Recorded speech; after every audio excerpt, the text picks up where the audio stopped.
it. But if someone says, look, I know English, I'm competent, I pick up three different translations, I can read English, and I mean, I can decipher it for myself. I got a PhD maybe. The Quran, Eddie, was revealed in 23 years altogether and some month.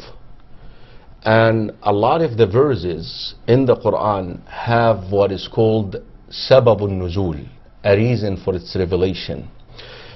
We understand that the reason for the revelation is not what determine our understanding, our overall understanding of it, but the overall meaning is what determines understanding of the verse, determines our understanding of the verse.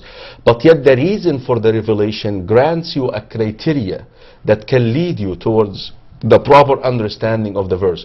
This is what the scholars say: ليس العبرة بخصوص السبب ولكن بعموم اللفظ. Shadow, the important thing is, I think we should say this in addressing this matter. Dear brothers, dear sisters, the most famous book of tafsir out there, and I want to ask the viewers this question, your viewers this question: what is the first book that springs out in your mind when I ask you about tafsir? Is Ibn Kathir.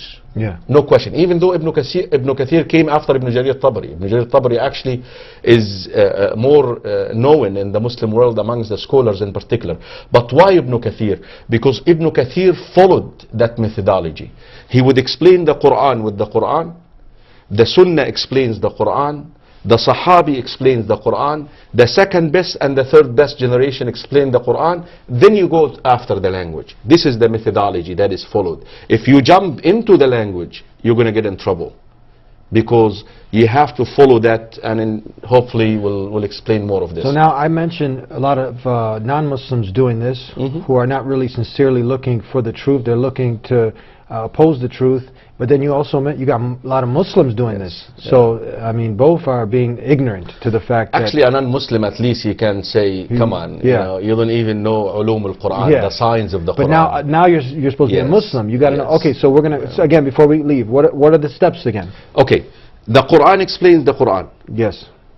The Sunnah, in that they have to follow that sequence. That's how Ibn Kathir did it. Go and open any verse in Ibn Kathir. So this is the proper way now. This is how he does it. Say it. The Quran explains the Quran.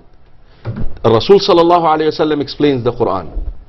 The Sahabi explains the Quran. The second best and the third best generations explain the Quran. Then you can go after the Arabic language. Done. That's it. That's it. Okay, we'll be right back. You going anywhere? No, I'm not going to leave. We're going to come back. You'll be gone. Empty chair. You're good? Okay, we'll be right back. God willing, don't go anywhere.